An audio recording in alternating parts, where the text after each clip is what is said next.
Bonjour à toutes et à tous, c'est VinceFF, bienvenue sur la chaîne. Je vais vous proposer aujourd'hui une histoire, l'histoire de moi sur mon PC gaming qui essaie tant bien que mal de trouver la distribution, le miracle pour mon PC gaming, chose que je n'ai pas encore vraiment trouvée.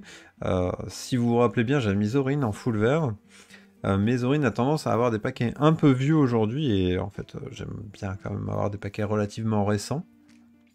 Et en fait, j'ai fait l'amère expérience de tester plusieurs distributions ce mois-ci, au mois d'octobre-septembre, hein. Et franchement, je trouve que Linux, malgré la maturité qu'on a au fil des versions, là, en ce moment, c'est pas terrible. C'est franchement pas terrible. Je vais vous montrer un petit truc que j'ai fait. Donc en fait, à la base, je l'ai fait sur papier, parce que pour essayer de m'y retrouver, hein. Donc je l'ai fait sur papier. Et en fait, j'ai essayé plein de distributions et l'idée c'était d'y retrouver mon envie. Mon envie, tout simplement. Donc mon envie, elle était relativement simple, hein. C'est un PC de jeu, l'idée c'est de jouer. C'est-à-dire que quand je veux aller sur ma machine, il faut que ça marche, qu'il y ait plutôt une bonne performance, qu'il y ait le moins de bugs possible, je veux pouvoir faire mes montages vidéo, et je veux que ce soit relativement accessible. Donc pour ce faire, il faut que mes pilotes Nvidia soient installables, que mes applications soient installables. Je demande pas grand chose et vous allez voir que j'ai quand même été pas mal embêté. Si vous regardez la dernière vidéo que je vous ai postée, celle sur les GPU, d'ailleurs je vous remercie pour tous ceux qui ont participé en commentaire, c'est super cool, hein, vous m'avez pas mal aidé, et je pense d'ailleurs repartir sur Nvidia, même si vous allez voir dans cette vidéo que j'ai pas mal de problèmes avec Nvidia, j'ai 3 rouges sur Nvidia, mais je vous en parle juste après. Grosso modo, mon Ubuntu sur lequel j'ai fait la vidéo, vous voyez en haut là j'ai les onglets, donc là je suis sur Google Chrome, mais sur Firefox c'était la même. Donc j'ajoute des onglets, clouc clouc clouc. Par exemple, si je veux fermer un onglet, peu importe lequel, ou que je déplaçais ma fenêtre, parfois il arrivait que tout freeze. Mais vraiment, le freeze, toute la décoration de fenêtre freezait. Donc si je cliquais sur la fermeture de fenêtre, ça ne fonctionnait plus. Impossible de fermer la fenêtre ou l'onglet, complètement bloqué. Donc super. Avec Firefox, avec Vivaldi, avec Google Chrome, donc génial. Donc c'est pour ça que j'ai un bug en rouge. Et sur Ubuntu, le Joverlay ne fonctionne plus en ce moment. Donc ça c'est un truc de dingue. Joverlay c'est un petit logiciel qui permet de configurer son MangoHead. D'ailleurs MangoHead ne fonctionne plus non plus, hein, sur Ubuntu. Ça fait des années que j'utilise Ubuntu et Joverlay. Et là je ne sais pas pourquoi. En ce moment ça ne fonctionne pas. Donc c'est vraiment lié au mois de septembre-octobre, hein. Je pense que ça va être réparé assez vite. Mais ça a tendance à m'agacer. Donc plantage sur plantage, j'ai décidé de passer à Linux Mint. Et Linux Mint, bon, ok, je sais pas si vous le savez, grosso modo, moi j'aime beaucoup Budgie et KDE en DE, surtout sur mon PC avec un écran ultra wide. Parce qu'en fait, la barre, elle est sur tout le long, elle est ultra efficace, j'ai ma gestion des bureaux virtuels, j'ai mes icônes et j'ai mes notifications. Je n'ai pas de barre en haut, comme sur GNOME, qui ne me sert strictement à rien. Et la décoration de fenêtre est plutôt fine. Là où sur GNOME c'est aussi très gros. Et KDE est relativement bon aussi là-dessus. Donc c'est vrai que moi j'ai beaucoup d'affinités entre Budgie et KDE. Donc c'est vrai que Linux Mint ne me propose ni l'un ni l'autre. Avant on proposait KDE. Donc ça c'est pour ça que c'est en rouge. Côté kernel, on est sur des kernels assez anciens. Donc là on est sur le kernel 5.15 côté Linux Mint. Aujourd'hui le 5.15 il n'est pas vieux. Mais dans un an, il aura déjà beaucoup moins bien vieilli. Joverlay du coup ne fonctionne pas non plus. Mais hormis ça, Linux Mint c'est un rock, ça fonctionne très bien. Et c'est vrai que hormis le fait que Joverlay ne fonctionne pas, Linux Mint était aussi mon second choix, hein, clairement. Mais je voulais absolument utiliser Joverlay pour faire du bench, parce que l'idée c'était de faire un peu de bench et vous montrer que niveau puissance, niveau patate, Linux en a sous le coude. Et du coup, l'idée c'était d'avoir l'outil de bench fonctionnel, c'est quand même mieux. Donc j'ai installé une Debian Stable. Donc Debian qui est aussi mon énorme coup de cœur. Là, nouveau problème, donc là j'ai commencé à en avoir marre. Debian, je l'utilise sur mon laptop, ça fonctionne très bien, ça fait un petit moment maintenant qu'il est installé. Donc en fait j'utilise en stable avec des backports pour le kernel, et grosso modo c'est tout, puis je fais les mises à jour et ça fonctionne du feu de Dieu quoi. Là, du coup, avec mon pilote Nvidia, si j'utilise Debian Stable, j'ai un vieux pilote Nvidia, donc niveau performance c'est pourri. Donc j'ai été sur un wiki, hein, Linux Capable, qui permet d'installer le dépôt Nvidia où vous allez retrouver finalement tous les pilotes Nvidia les plus récents. Et grosso modo, on se retrouvait normalement avec le pilote 515 à la fin, donc le tout dernier, en tout cas la branche 510. Sauf qu'en ce moment, donc le tuto est très bien fait. Hein. Donc là, si vous êtes intéressé, je pourrais vous le mettre en description. Donc c'est vraiment avoir les pilotes 510 avec Debian 11 Bullseye. Ça fonctionne très bien, j'ai été jusqu'au bout. J'ai redémarré et en fait je me suis rendu compte que c'était pas le pilote 510 qui était installé, mais le pilote 520 pour un 61. Donc le tout dernier pilote, et là je me suis dit, wow, super, niveau performance, je vais être vraiment au top. Et là j'ai déchanté parce que j'avais installé Flatpak, et enfin Steam en Flatpak. Et là j'ai ultra déchanté parce qu'en fait Flatpak n'a pas encore mis à disposition du coup les pilotes Nvidia pour tous vos Flatpak. Donc c'est-à-dire que vous ne pouvez pas lancer de jeux vidéo, vous ne pouvez pas utiliser NVENC, vous ne pouvez rien faire avec votre système si vous avez des Flatpak. Donc tout ma Debian fonctionnait même très bien. Par contre, mon Steam qui était en Flatpak, mon KDE Live qui était en Flatpak, mon OBS qui était en Flatpak ne fonctionnait pas. Là, ça a été la méga douche froide. Et en fait, c'est le seul point noir que j'ai eu. Donc potentiellement, quand Flatpak sera mis à niveau avec Debian, c'est incroyable d'entendre cette phrase, et bien du coup, Debian Stable sera vert tout plein, et je serai très content, mais aujourd'hui, c'est pas le cas. J'ai voulu aller sur Debian Testing, mais j'ai eu aucun problème, hein, l'installation est en rouge parce qu'elle est plutôt difficile et pas accessible, mais j'ai subi quelques bugs sur KDE. Alors c'est bizarre parce que la dernière fois que j'avais testé Debian Testing ça marchait très bien, mais j'ai fait des essais avec KDE Live et là j'ai eu plusieurs plantages. Donc du coup j'ai quitté parce que je refuse d'avoir des problèmes sur KDE Live. C'est un logiciel que j'utilise pendant des heures, donc c'est pas possible pour moi. Clairement c'est pas possible. Donc voilà, donc grosso modo fin de la partie Debian, donc Debian reste sur mon laptop mais pas sur mon PC gaming.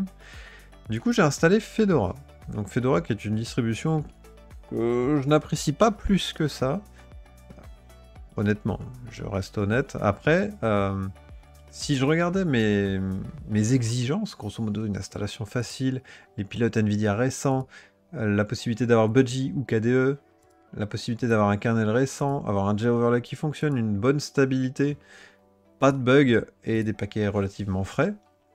Fedora, dans ma tête, dans mon esprit, remplit tout. Ok, le problème c'est que c'est une vitrine technologique. Je l'ai installé avec sa version GNOME. Bon, c'est vrai que j'ai mis Budgie ou KDE. Je l'ai installé avec sa version GNOME en me disant, bon, je vais profiter vraiment de l'expérience Fedora. Et en fait, j'ai eu pas mal de bugs. Plutôt orienté GNOME. J'ai eu des freezes d'applications, j'ai eu des applications qui se fermaient toutes seules sur Fedora, j'ai eu des applications qui ne démarraient pas non plus. Donc là, je me suis dit, je commençais à avoir les boules là, qui arrivaient, je me suis dit, putain, je vais jamais trouver la distribution qui me convient en ce moment, parce que en fait, j'en ai marre de bouger, j'ai envie de trouver la distribution qui me convient, quoi, tout simplement. Et là, j'ai eu une éclair de génie. Je prenais ma douche, et grosso modo, après avoir fait Fedora, je me suis dit, bon, tant pis, je laisse le PC, je vais aller jouer à la Xbox, et puis tant pis. Je vais trouver l'idée plus tard. Et là, je me suis dit, je vais utiliser CentOS. Pourquoi CentOS? C'est grosso modo une Fedora avec des paquets plus vieux, donc tous les bugs que tu as rencontrés sur Fedora, tu les retrouveras pas, et ça va fonctionner. L'idée était pas con. Franchement, l'idée était pas con. CentOS à KDE. Pour Budgie, je suis pas sûr. J'ai mis en rouge, mais je suis pas sûr. Je sais qu'ils ont KDE, mais de base, c'est vraiment orienté GNOME. D'ailleurs, l'expérience GNOME est très bonne sur CentOS. Et je n'ai eu aucun bug sur GNOME avec CentOS. des bugs que j'avais eu sur Fedora et Ubuntu. Donc pour info, si vous êtes utilisateur de GNOME, CentOS c'est très très bon. Le kernel c'est le 5.14, c'est pas très récent. Il n'y a pas de G-overlay, ça j'étais assez surpris. La fraîcheur des paquets est pas reconnue, hein. Par contre, le même problème qu'avec Debian Stable. Donc j'ai aussi suivi un wiki, hein, CentOS installation pilote NVIDIA, et je me suis retrouvé avec le pilote NVIDIA 520.61. Et CentOS, pour avoir Steam, pour avoir les logiciels comme OBS et tout ça, tout est en Flatpak. Ok, il y a Apple qui existe, ok, vous pouvez compiler vos logiciels et tout ça, mais pour une utilisation classique accessible, c'est vraiment Flatpak qui est recommandé. Et purée, j'étais en pilote Nvidia 520, donc encore tout bloqué. Je sais pas c'est quoi ce merdier en ce moment avec les pilotes Nvidia et Flatpak, mais ça m'a tué mon expérience. Et là, je me suis dit, bon, tant pis, CentOS, on oublie. Mais j'étais un peu déçu parce qu'avec l'ISO de 8 Go et l'installation qui est franchement bonne, hein, puis cette solidité là, tu sens que franchement, CentOS avec KDE ou même avec GNOME hein, d'ailleurs, ça pourrait être une distribution que j'utilise. En fait, une Fedora avec 2 ou 3 versions de moins qui est maintenue et qui est en rolling release, c'est un peu mon rêve. Franchement, j'ai adoré l'expérience de CentOS. Moi, c'est un truc que je kiffe et il n'y a aucun problème pour l'utiliser à 1000%. Du coup, je suis parti sur Mageia. Donc Mageia distribution de cœur. Bientôt à la sortie de Mageia 9. En fait, j'attends aussi pas mal la sortie de Mageia 9. Hein. On va pas l'ignorer. Là, j'ai eu un autre problème. Donc, il n'y a pas de budgie, mais bon, à la limite, c'est pas très grave. La fraîcheur des paquets est pas très bonne, mais souvent, ça se rattrape avec Flatpak. Et là, vous voyez que le pilote NVIDIA et le kernel sont en rouge, mais je n'ai pas eu le même problème qu'avec Debian et CentOS. En fait, là, c'est un problème complètement différent. Donc, en fait, j'ai installé Mageia classiquement, donc ça fonctionne très bien. Sauf que de base, Mageia arrive avec les pilotes NVIDIA 470. Sauf que niveau perf, c'est pas ouf du tout, donc c'est comme sur Debian hein, finalement, c'est pas fou. Et du coup, il faut installer des pilotes NVIDIA plus récents. Donc Mageia a un outil qui est génial pour faire ça hein, dans le CCM, c'est l'outil de rétropertage. Donc c'est le backport finalement comme sur Debian. Sauf que sur Debian, vous n'avez pas les pilotes NVIDIA dedans, en tout cas, enfin, vous avez une branche, la branche 470, quoi. C'est vraiment, pour moi, c'est comme s'ils en avaient pas. Sur Mageia, vous avez les pilotes 515 dedans. Donc des pilotes très récents. Je les installe, je reboot, et là, ça fonctionne. Et oui, ça fonctionne. Magique. Et là, je me suis dit, bon, Mageia, c'est vraiment la distribution. J'étais sous KDE, hein, fonctionne très bien, sauf que je me rends compte que j'ai mon pilote Nvidia 515 et des bananes, mais je suis en kernel 5.10. Et là, je me dis, bon, niveau performance, c'est moyen d'avoir le kernel 5.10. Et là, je me suis dit, bon, on va aller encore dans le backport. Et là, je vois quoi? Kernel 5.19. Voilà, nickel. Kernel 5.19, pilote Nvidia 515. C'est le feu. Les meilleures performances possibles. Donc, je l'installe. Clouc. Et là, au reboot, les pilotes Nvidia n'étaient pas compatibles avec le kernel 5.19. Donc, grosso modo, pour que ça fonctionne, il aurait fallu que j'installe le kernel en premier. 5.19. Ensuite, je reboot sur le kernel 5.19. Ensuite, j'installe le pilote Nvidia. Et là, en théorie, ça aurait fonctionné. Sauf que j'ai un souci dans cette idée-là, ce que je me suis dit après, parce qu'en fait, j'ai hésité à réinstaller la machine. J'ai hésité à réinstaller la machine en faisant ça. Et là, je me suis dit, mais si demain, j'ai une mise à jour du kernel 5.19 pour être en 5.19.15, grosso modo, en fait, le pilote Nvidia marchera plus. Ou peut-être plus. Ou alors en kernel 6. Est-ce qu'il marchera encore? Et je me suis dit, là, j'ai installé le kernel 5.19 après le 5.10 et ça ne fonctionnait plus. Qu'est-ce qui me dit que ça fonctionnera demain? Et en fait, juste avoir le problème, ça m'a saoulé, pour être précis.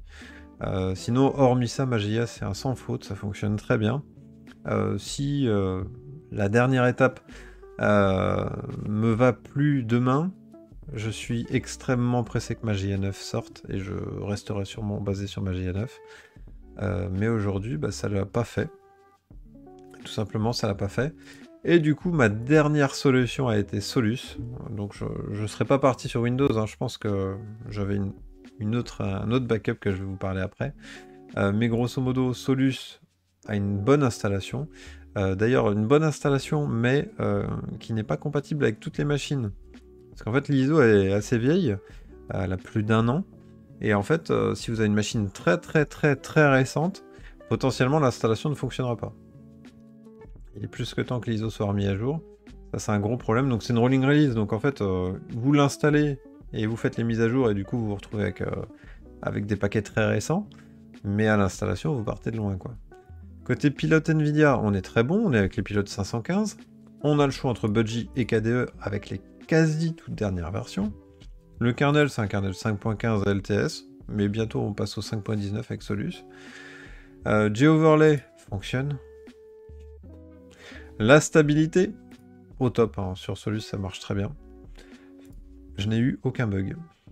Ça manque. Alors en fait, pour être précis, j'ai eu un mini bug, mais c'est pas vraiment un bug, c'est un petit problème de finition. Je voulais laisser avant de le corriger. Si vous regardez LibreOffice, d'ailleurs il est plutôt sexy leur LibreOffice. Donc là, si je mets des trucs, ça fonctionne bien. Mais je sais pas si vous avez remarqué, mais là dans la formule, eh bien en fait la formule est noire. Et en fait, c'est très con. Par exemple, si je fais égal 2 plus, enfin 23 plus 2, je le vois bien dans la cellule, mais je le vois pas du tout ici, parce qu'en fait, il y a un fond noir sur une police noire sur un fond noir. C'est le seul souci que j'ai vu avec Solus. Ça va, c'est limité. Il suffit juste de changer le thème et c'est fini. Ça devrait fonctionner. Donc voilà, c'est le seul souci que j'ai eu. Je m'en passerai. En plus, j'utilise quasiment Google Doc tout le temps, donc je m'en passerai volontiers. En tout cas, enfin Google Sheet. Et puis, fraîcheur du packer, on est bon. Hein. J'ai le tout dernier Firefox, tout dernier Google Chrome, tout dernier VirtualBox, Steam, ok, Discord, ok. KDE Live, on n'est pas sur la toute dernière version, mais presque. On est en version 22.04. On n'est pas en version 22.08. LibreOffice, pareil, on est quasiment sur la toute dernière version. OBS, c'est la toute dernière, d'ailleurs, plutôt cool, le nouveau thème. Mais voilà, quoi, on est très bon. DaVinci Resolve fonctionne. Donc, j'ai rempli toutes les cases avec Solus aujourd'hui. Mais coup de bol, hein, parce qu'il me restait pas beaucoup d'autres solutions. En fait, l'autre solution qui me restait à utiliser, ça va faire grincer des dents beaucoup de personnes, hein, je vous le dis. Ça aurait été Manjaro. Parce que Manjaro a une installation très simple, les pilotes Nvidia très simples. On a Budgie qui est disponible, on a KDE, d'ailleurs un très beau KDE sur Manjaro. On a un kernel très récent, et en plus on peut choisir entre LTS ou kernel current. G-Overlay fonctionne, s'il fonctionne sur Arch, il fonctionne sur Manjaro. La stabilité, ça en fonction des personnes à qui vous parlerez, soit ça fonctionne, soit ça ne fonctionne pas. Mais grosso modo, moi je l'ai testé pendant plus de 3 mois, donc depuis cet été, Manjaro sur une distribution sur SSD à part. Et pour être honnête, je n'ai pas eu de bug. En même temps, j'avais pas eu beaucoup de bugs sur Arch non plus, mais les bugs que je rencontrais sur KDE Live, je ne les rencontrais pas sur Manjaro. Donc je l'entends très bien, hein, que Manjaro est une distribution qui bug souvent, qui n'est pas très bien réputée, mais le retour que j'en ai de Manjaro sur ma machine gaming est plutôt très bon. Donc en fait demain, si Solus j'en ai marre, j'aurai encore Manjaro en backup. Donc pour moi c'est les deux distributions qui en fait sont quasiment parfaites sur ma machine gaming. Et en plus les deux proposent Budgie et KDE, donc je suis plutôt très content. Après, toutes les autres distributions sont excellentes, mais je ne sais pas pourquoi, en cette période, au mois de septembre-octobre, soit c'est bug sur bug, soit c'est des énormes problèmes de pilote Nvidia, soit, enfin, bref, ou soit G-Overlay qui a décidé de planter. C'est quand même très étonnant, mais c'est con parce que la maturité de Linux est vraiment excellente en jeu vidéo, c'est vraiment de la folie. Mais voilà quoi, là, je sais pas, il y a peut-être une volonté d'aller trop vite. Quand je vois Ubuntu 22.04 qui est quand même pas mal buggé, ce qui est très étonnant, c'est que quand je le teste en VirtualBox, j'ai pas tous ces bugs. Donc je me demande si c'est entre volonté d'aller trop vite ou entre incompatibilité de mon matériel et finalement GNOME ou systemd aujourd'hui, j'en sais rien. En tous les cas, Solus et Manjaro aujourd'hui sont deux choix qui fonctionnent à merveille sur ma machine. Arch et Fedora sont très bons aussi. C'est vrai que on enlève les quelques bugs que j'ai rencontrés sur Fedora et Arch. C'est deux excellents choix. Du coup, si je devais faire un listing, j'avais Debian Testing aussi qui fonctionnait bien.